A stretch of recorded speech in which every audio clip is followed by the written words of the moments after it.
Hey,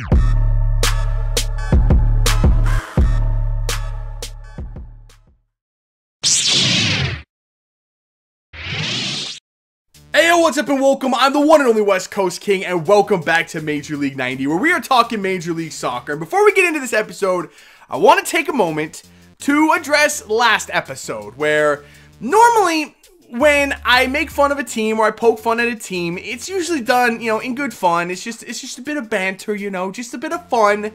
Last episode, I might have taken it a little too far. I really went after Portland, and I shouldn't have done that. That was not a good idea. That was in bad taste. I apologize for that, okay? I'm sorry, Portland fans.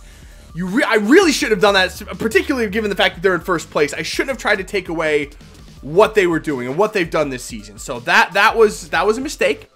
I apologize, and I will say Portland does look like a good team, okay? I admit it. They look very, very, very, very strong, especially offensively. They are one of the best offensive teams in the league. Fernando Adi just tied the all-time goal-scoring record for Portland this past weekend. Diego Valeri looks like a top 5 player in the league this year. I think that they're going to be a very strong team this season.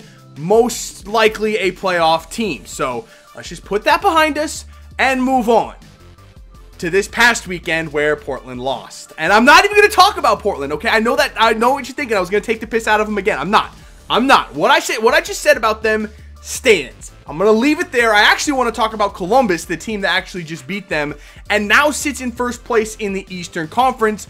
Granted, they've played one extra game more than almost everybody else in the Eastern Conference, but they do have 7 points from 4 games, and that's not too bad considering I think I picked them to finish bottom of the Eastern Conference, and I think just maybe 2 weeks ago, I said they looked like the worst team in the East. Maybe not so much. You know what? Maybe they actually look like a pretty decent team. They have now put together back-to-back wins. Last week, they beat a DC United team that looked absolutely helpless and awful, and Columbus only won that game off of 2 penalties. Granted, those 2 penalties were fairly earned, fairly deserved, and they did go on and win that game 2-0.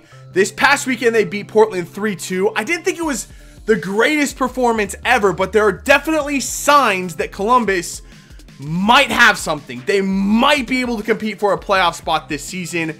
I don't know. I'm still not convinced by their defense, first of all, but they definitely have something there. There are definitely some pieces that they can build off of and maybe keep this momentum going. I still think, again, that defense is very, very raw, needs to be addressed some way, but it's tough to stop a Portland team. They didn't do a great job of it, gave up 2 goals, but they did have 65% possession. They did have more shots and more shots on target. And Ola Kamara's goal for their second goal of Columbus's game. Wow, what a goal that is. Kamara is a legitimate striker in this league. So, like I said, there are things there for Columbus to build on.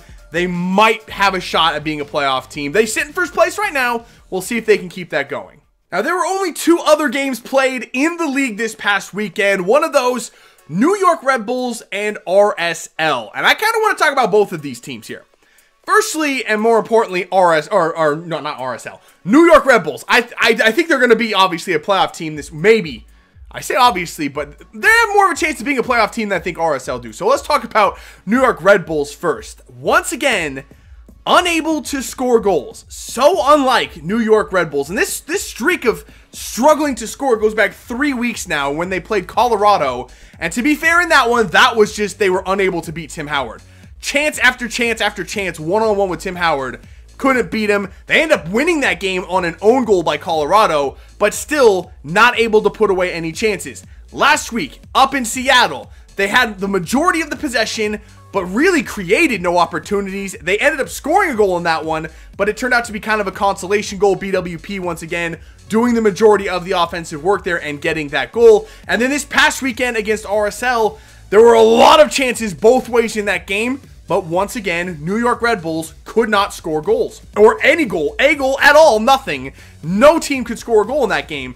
I don't know what's going on with New York. And I really don't know what to think of them. Right now, they sit atop the table tied with Columbus on points. But for me, I look at them and I think they're sitting right on the edge. They could go either way. If the chances dry up, they're going to go away and be a bad team. On the other hand, if they start putting away all of their chances, they could dominate games. They have the talent to do it, but they're really not putting it together. I still think given their history and the players on that team, that they are going to be a factor in the Eastern Conference. But they could go the other way. It's very real possibility that they could just be an average team this season. On the other hand, we have RSL. I keep saying they're a boring team. I'm going to stand behind that. They've scored 1 goal in 4 games this season. And they sit, what, like 7th place in the Western Conference? I just don't see it being the year for RSL. I'm going to have to go out and say that they're going to miss the playoffs. I just don't see anything in them that makes me believe that they're going to be a playoff contender this season. And the only other game that took place this past weekend once again featured Minnesota. And I've said a lot about them. Another team that I've kind of picked on this season. But mother of God, have they deserved it. They once again gave up a handful of goals to New England. This time 5-2, the final score. And to be fair, Minnesota seems to be putting the pieces together offensively at least. But like I said before the season, that defense, that defense. I don't even, what else is there to say? It's just so bad. So many times in that game, there were just players completely unmarked in the 6-yard box. How do you not even mark Kai Kamara or Lee Win or Juan Agudelo ran all over them on Saturday? I mean, they just have no concept of defense at all whatsoever. But you know what? I think I've said enough about Minnesota the last couple of weeks. Let's actually talk about New England, because they were very, very impressive. I did say last week that despite the fact that New England hadn't picked up a point yet in 2 games, there were signs there that they could progress and get better and that they could put some things together here. And their first 2 fixtures this season, kind of difficult. They played Colorado, always have a pretty good defense, and they had to play Dallas, another very good team. And what's the best cure for a team that's slightly struggling? Play Minnesota, because you know you're going to score goals, and New England certainly did that. I said Juan Agudelo had a hell of a performance, 2 goals plus earned a penalty kick.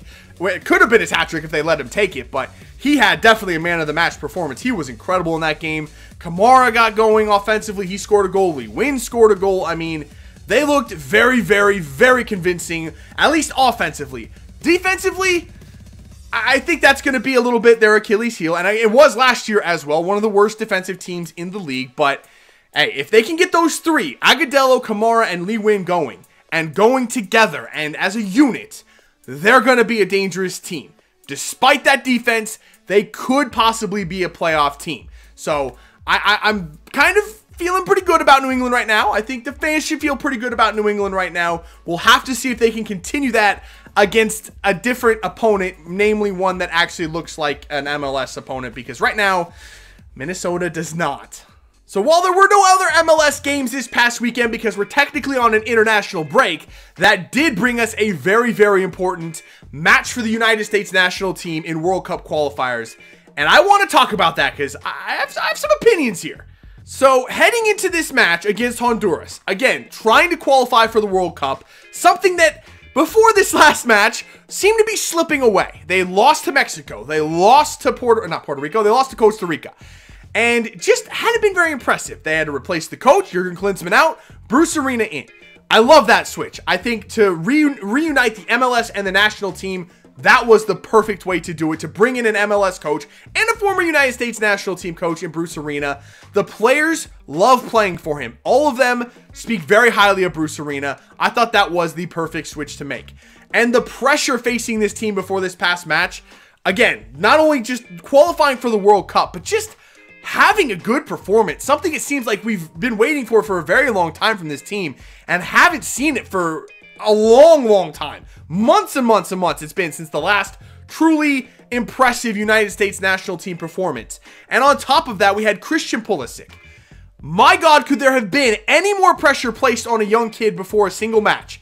Everyone before this match saying, is he the next Landon Donovan, the next great American player? Can he possibly live up to all of this hype?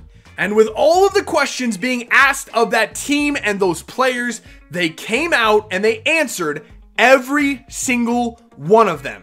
In a game against Honduras, maybe not the most impressive opponent or most difficult opponent to beat, I'm not sure a lot of people expected a 6-0 result with the way things had gone for this team recently.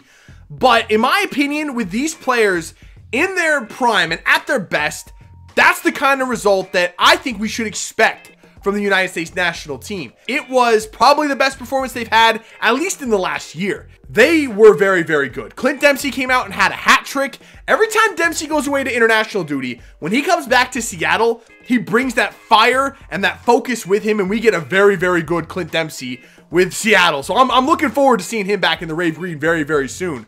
But the player I really want to talk about here is Christian Pulisic. A lot of hype on him coming into this game. Can he be the next Landon Donovan? Is he the next great American player? Did you watch that game against Honduras? That looked like Clint Dempsey and Landon Donovan from 2 World Cups ago. I mean, South Africa, where they were linking together and they looked like the 2 best American players we've ever seen. Christian Pulisic looked like he picked up that number 10 and he looked like Landon Donovan. And can he be the next great American player? I don't think there's a doubt. In my opinion, he could be the best American player that we've ever seen. I mean, if you've seen him at Dortmund play, he's incredible. I mean, I've seen him come on for an injured Marco Reus. Reus came off in a game. Christian Pulisic came on. In like 20 minutes of game time, he scored a goal and had an assist. I mean, he's that kind of an impact player on a team in Dortmund that's competing in the Champions League in Europe with the best teams in the world. I mean, how can anyone actually believe that he's doesn't have that kind of potential in him? And every time anyone asks any questions of him, he answers them every single time. I've not seen him come out and have a flat performance. Every time there's pressure put on him or questions asked of him, he answers them without a doubt every single time. And I cannot wait to see what Christian Pulisic does next. So to round off today, we're going to do the 3 stars. I kind of forgot to do that last week, so I apologize. I got off on that rant that I don't want to talk about anymore. Let's move on. Let's do the 3 stars for this week. So star number 1, I'm going to give it to Ola Kamara because he was very, very impressive for Columbus. The goal he scored for their second, oh my God, the lob ball, like top bins. It was, go watch it if you haven't seen it. It was a beautiful, beautiful finish. He gets star number 1. Number 2 is going to go to Juan Agudelo. I talked about him. He was phenomenal. Had his best performance that we've seen out of him in a very long time. If he keeps that up, he'll get a call up to the United States national team as well. And speaking of the national team, the 3rd star, for the first time ever, we're giving a star to a person that doesn't play in the MLS. I'm giving it to Christian Pulisic. I mean, what else is there to say? What else can I say about him? I absolutely love Christian Pulisic. After DeAndre Yedlin, which we all know my love for DeAndre Yedlin, I'm going to say Christian Pulisic's my favorite player. I mean, man, I love Christian Pulisic. I love DeAndre Yedlin, but I love Christian Pulisic as well. So that is it for this one. If you did enjoy it, let me know by leaving a like below. Subscribe if you're new, and I'll see you when we come back for some more Major League 90. See ya.